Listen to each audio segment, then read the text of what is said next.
Hello, greetings. Welcome to Attaining the Second Cognition. This is Doug Michael. Thank you once again, ladies and gentlemen, for taking your time to join me.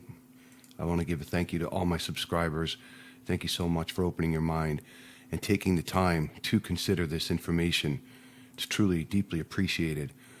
Ladies and gentlemen, this presentation is very heavily picture-laden, so you may find yourself having to use the pause button as the video progresses in regard to looking at the images presented so you can digest them better. This video presentation is going to be a very fast-paced episode to tell just a part of a massive story in a short period of time, so I ask my listeners and subscribers to be patient as the synopsis unfolds because we're going to cover a lot of ground in this video.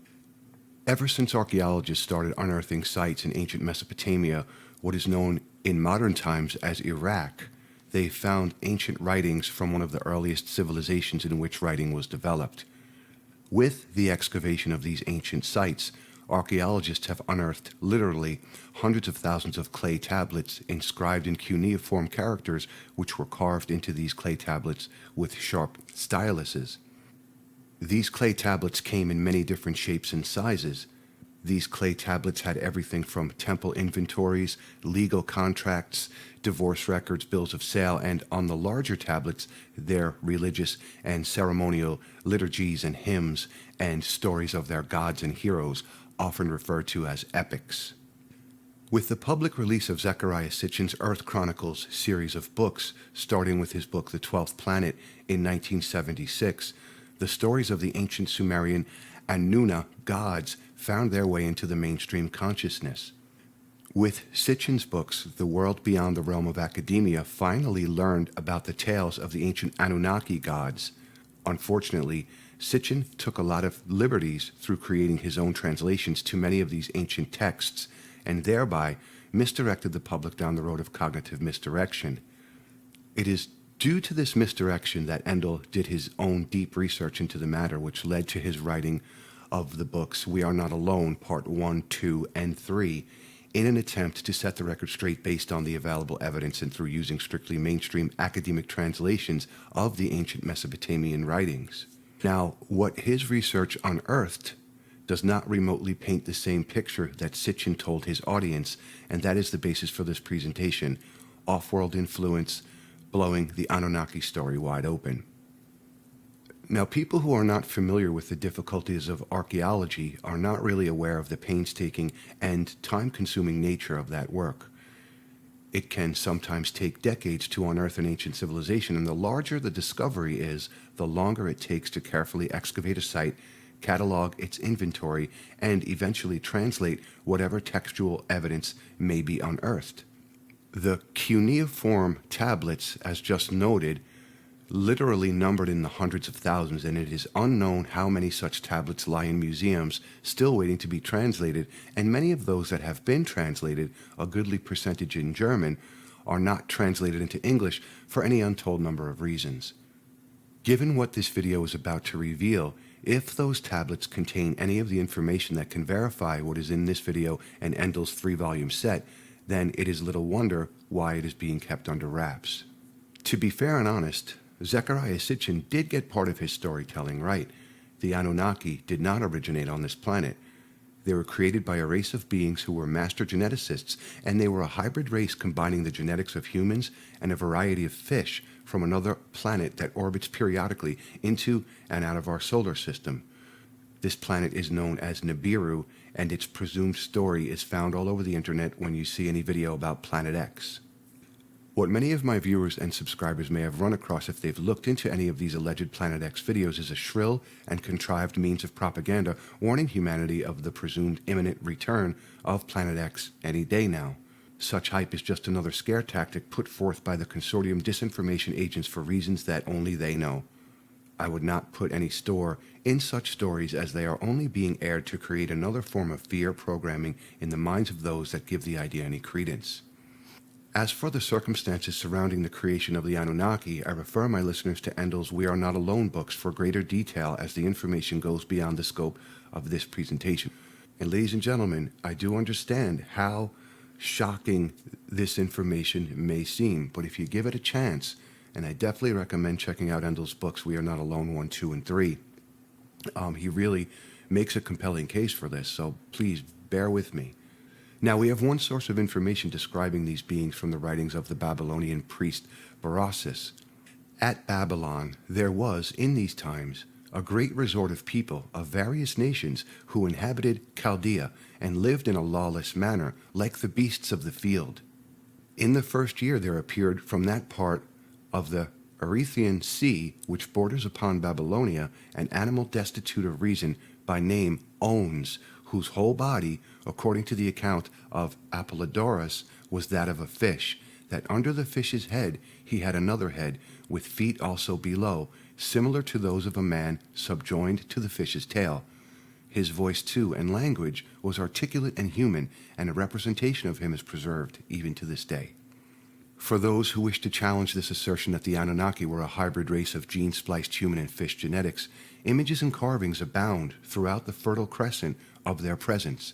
When you couple these multitudes of carvings on temple walls and the statuettes that abound throughout the entire Near and Middle East, it gets pretty difficult to just assume that this was nothing more than some kind of superstitious belief system.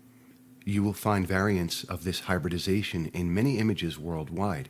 We have to ask ourselves why these images are found in such abundance, and we even find less defined, more ancient references from the Indus Valley in India all the way to Africa.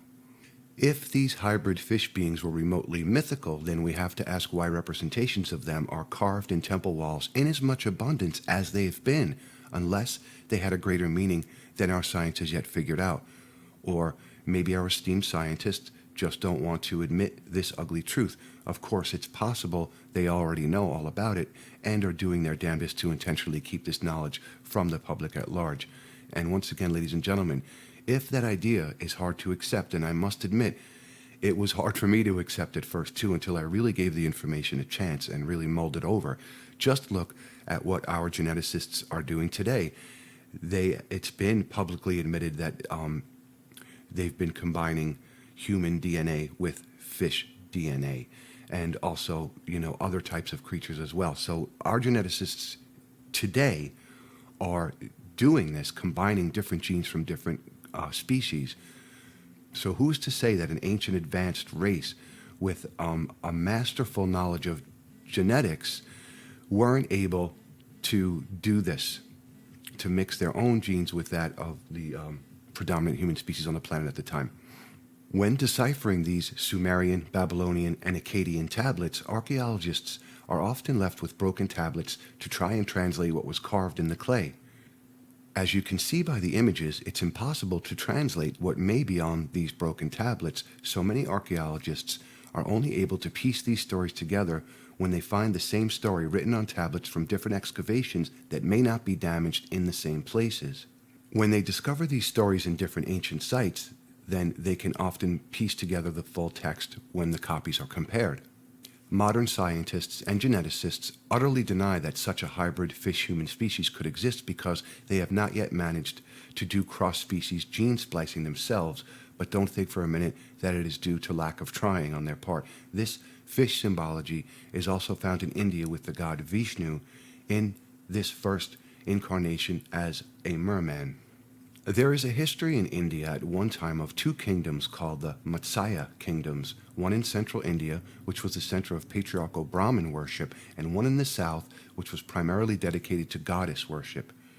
Matsya translates to mean fish. Again, the story of the wars between these two fish kingdoms goes beyond the scope of this video, but is covered in part 2 of Endall's books, We Are Not Alone. With the establishment of the fact that these hybrid creatures did in fact exist, and the fact that they find their imagery in cultures all around the planet, then we have to view just what this information may mean to us, if anything. As Endall related in his We Are Not Alone books, there were specifically 2 of these Anunnaki hybrids that set themselves up as overlords over the other Anunnaki, and they set themselves up as gods over humans on this planet.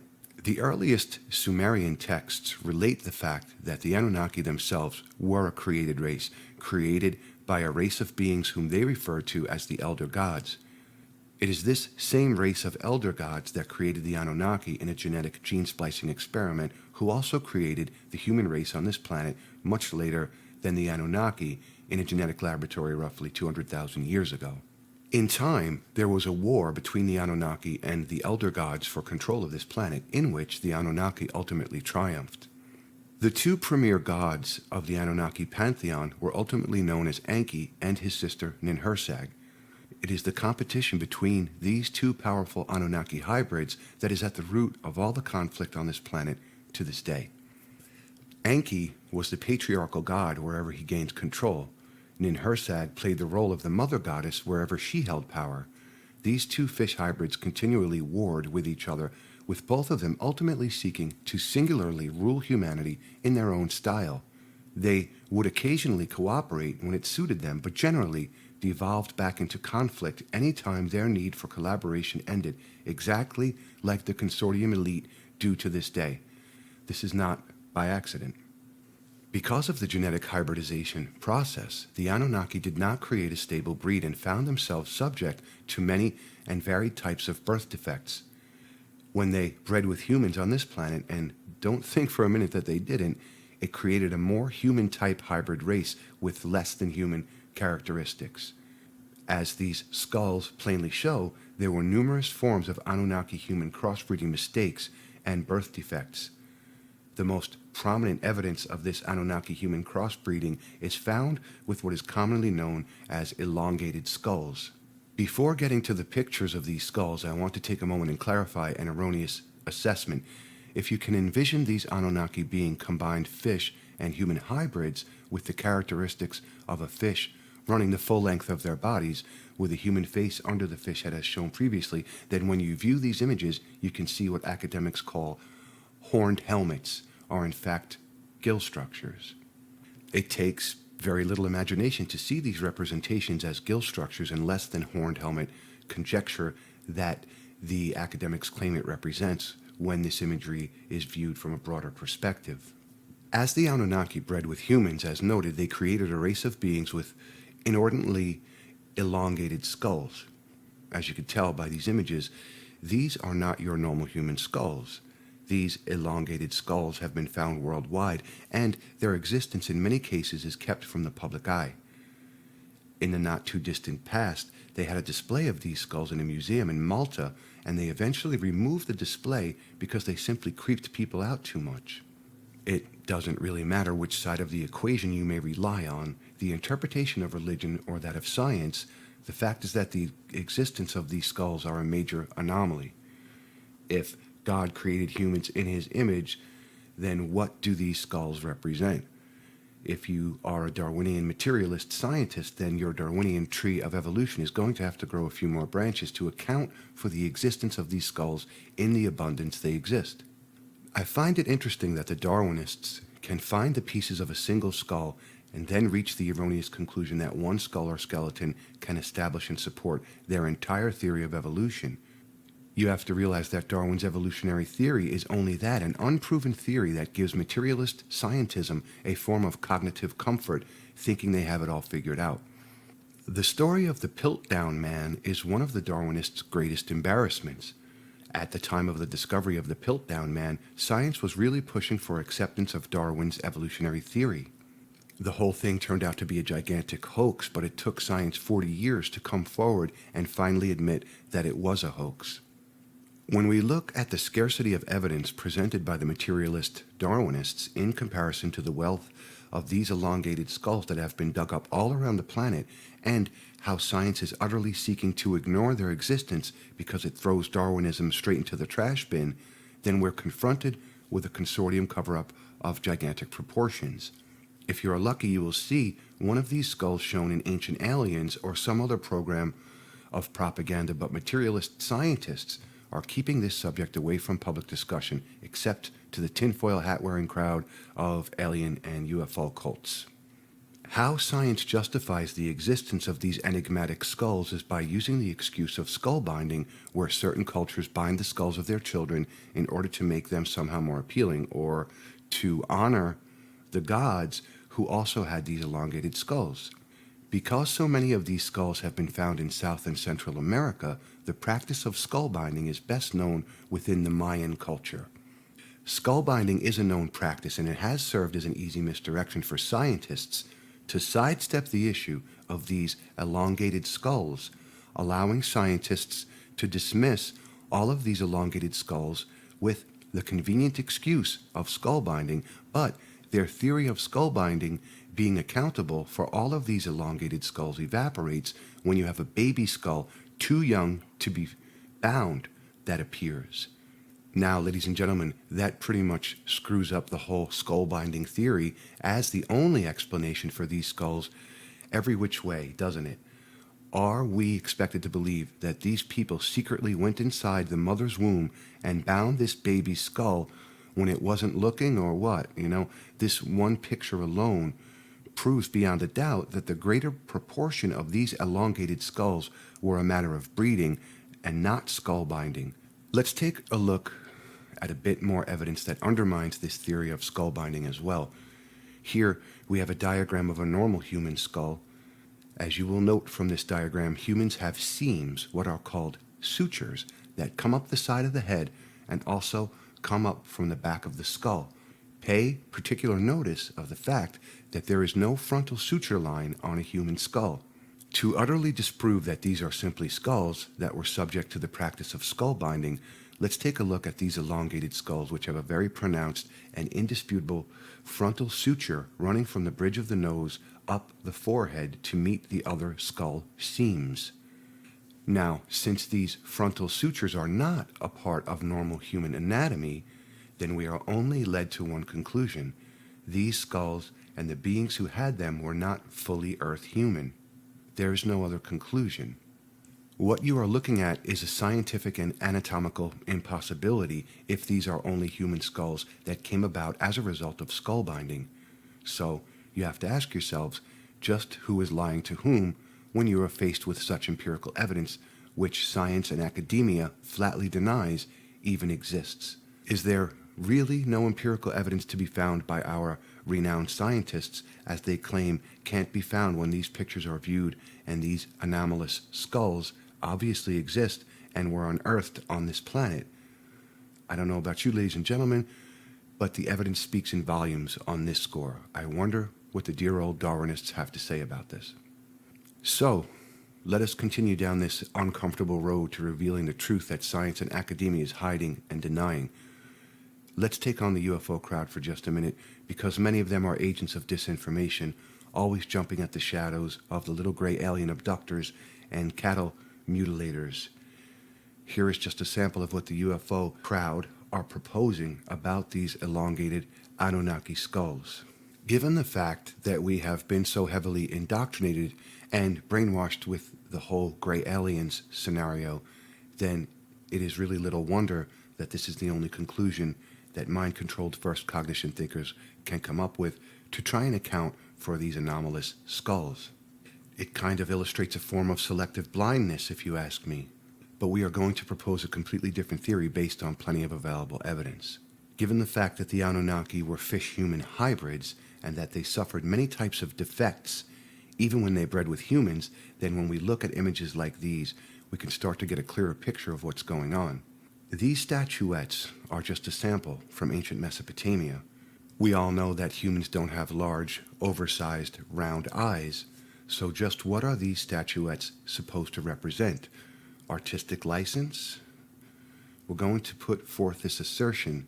These are Anunnaki human hybrids with round black fish eyes, ladies and gentlemen. When you see those images and compare them with certain of these elongated skulls with overlarge eye sockets, it presents a totally different picture than the gray alien picture being pushed on the public. You will also notice that some of these skulls have the frontal suture on them as well. Just look at those huge, round eye sockets in light of those fish-eyed Sumerian statuettes, and tell me that the pieces of the puzzle don't fit together, no matter how much it may challenge your perception of reality. If you are starting to get a deep, visceral reaction to this information, ladies and gentlemen, is because a very deep part of your inner psyche is recognizing the truth being presented here and causing that reaction. There is little doubt that there were many other variants of this crossbreeding of the hybrid Anunnaki and humans, but since science in charge of controlling any and all evidence that might bring this story to light, we have no idea what other evidence may be stored away from the eyes of the public in the back rooms of museums collecting dust because the materialist Darwinists of religious scientism refuse to do their job and investigate this information. I ask you, ladies and gentlemen, do you recall ever seeing any kind of mainstream discussion on the hundreds, possibly thousands, of these elongated skulls presented to the public except through, the Ancient Aliens bailiwick? If not, then you have to ask yourselves why such a wealth of evidence is being completely ignored, misrepresented, and being discounted by mainstream science. What are they worried about discovering? Or perhaps they already know the truth and don't want the public to know what they know. I leave it to my listeners to figure that one out. So let's take a moment and review some other historical evidence in regard to those long skulls. These illustrations are from the reign of the Egyptian heretic pharaoh Akhenaten and his wife Nefertiti, along with some busts of their children. With the understanding now in hand about these long-skulled Anunnaki rulers of Egypt, as well as in virtually every land of the ancient Near and Middle East, then we can see why so many ancient illustrations and carvings picture so many people in those weird-looking tall hats. Now here is a bust of King Tut. As you will notice, Tut did not have as long a skull as his father Akhenaten, but it was still more elongated than the human norm. As I noted previously, as these Anunnaki bred more and more with humans, they lost more of these distinctive fishy traits that set them apart. Their long skulls shrank in size the more they bred with humans. This X-ray and accompanying image also shows this losing of the long-skulled traits, just as King Tut was losing those characteristics. Now, you may be wondering at this point in time what all of this means in the present era, given the fact that these people pretty much bred themselves out of existence in the last 1,000 years. Here is where the story takes the nasty turn, ladies and gentlemen, and that is when we understand that the God of the Old Testament was good old Enki, just another Anunnaki hybrid. As should be plainly obvious, there is a direct correlation between the ancient Anunnaki fish heads and the Roman Catholic Church. A number of researchers have drawn the correlations between the Mesopotamian god Dagon and the papal mitre. Apparently, what no one but Endall's figured out is the whole Anunnaki fish hybrid correlation, and that this correlation reaches into the God of the Old Testament, Yahweh, or that could be Yiwa, since the vowels are completely left out of the tetragrammation, the four-letter name of God. In ancient Sumeria, Enki was known as Yah. Isn't it curious indeed how close Yah is to Yiwa? Just another coincidence, folks. Now that we understand that the Anunnaki tyrant is the God of the Old and New Testament, as well as the God Allah to Islam and Brahma to Hinduism, then we need to take a closer look at this whole fish symbology associated with Christianity. And we also need to get to the root of Ninhursag's role in this global tyranny that surrounds us. To start down the road to understanding this fish symbology, we're going to take a look at the tradition of so-called sacred geometry. In this image, we see God on the right hand and the mother goddess on the left, or shall we just call them Enki and Ninhursag? Between the two of them, you will see an almond shape. This almond-shaped joining of the circles is what is known as the Vesica Pisces. The term Vesica Pisces literally means bladder of the fish. Now, let's investigate this Vesica Pisces a bit further. The following image is very graphic, but it is necessary to understand where all this symbolism comes into play. As you will note, ladies and gentlemen, the Vesica Pisces represents the female genitalia. Pay attention to the omega symbol on the top lower right, as that will have significance. Also note the triangle with the point going downward and the fact that it represents the female Yoni as well. The male symbol is a triangle pointed upward. When you merge the male and the female triangles, signifying the act of sexual union, you arrive at this very well-known symbol.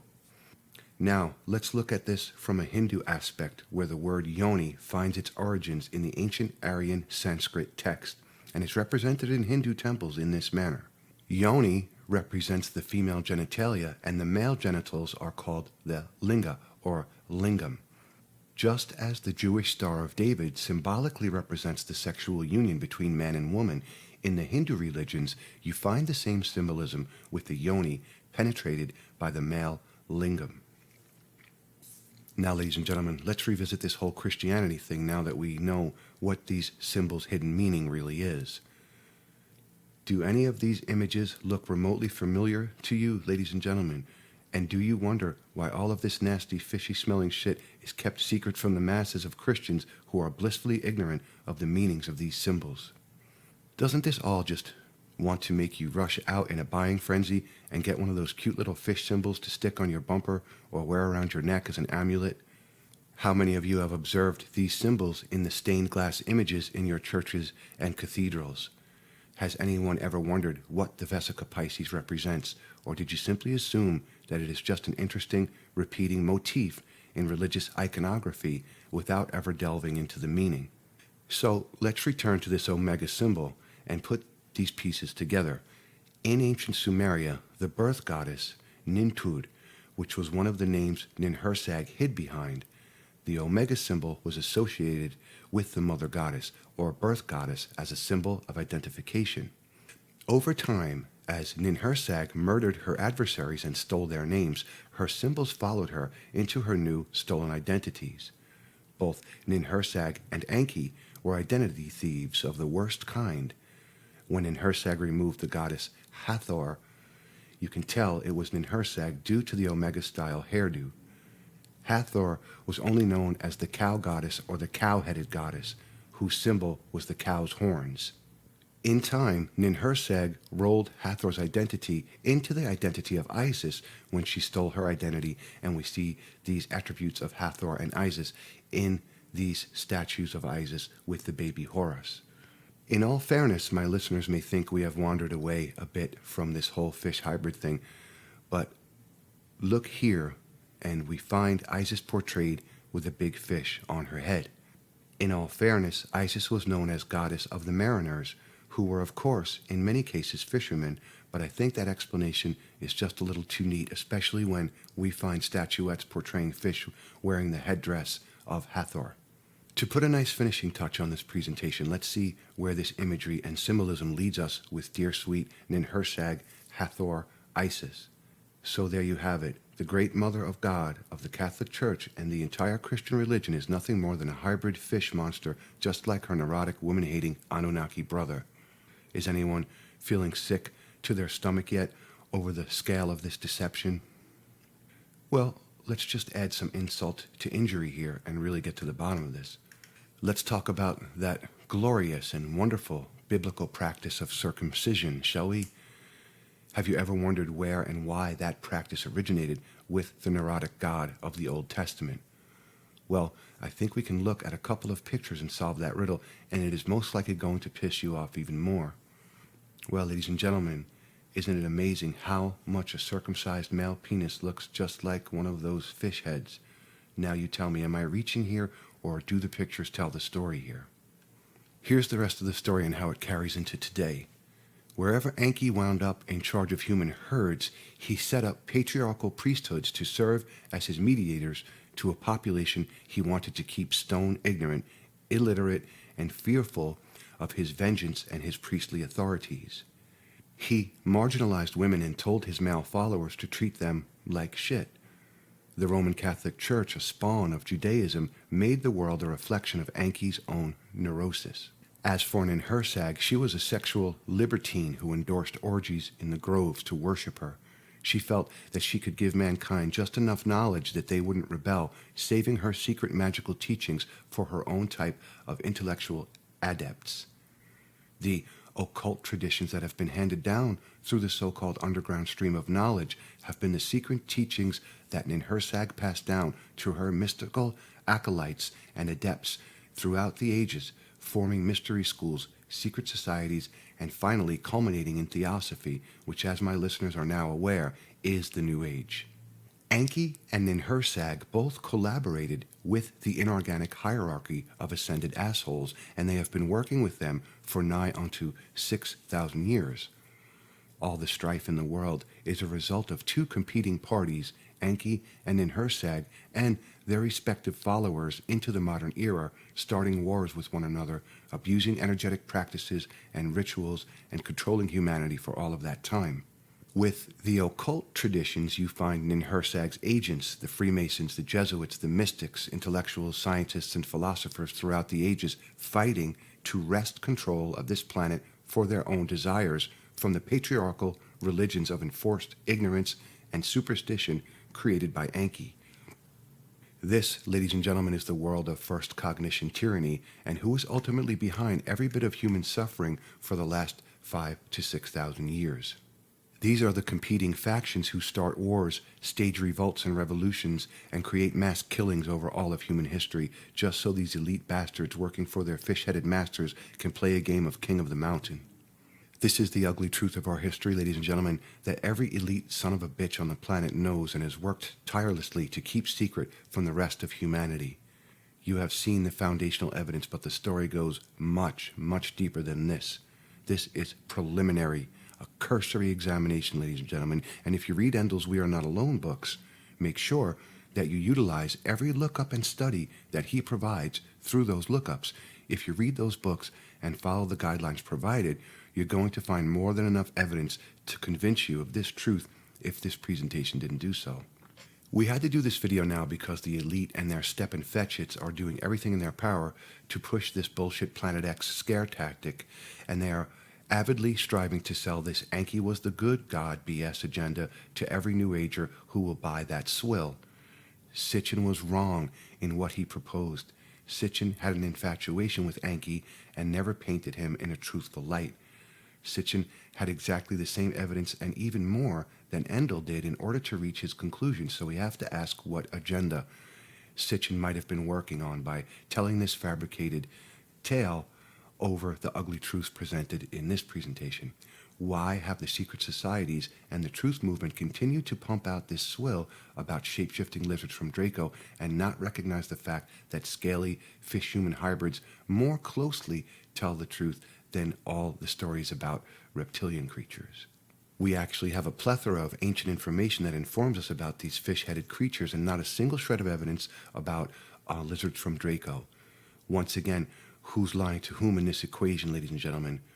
I'm providing a link in the description section below where you can read an article posted at the In5D website published on February 20th of this year to see how the agents of New Age disinformation are pushing this Anunnaki fear and salvation nonsense.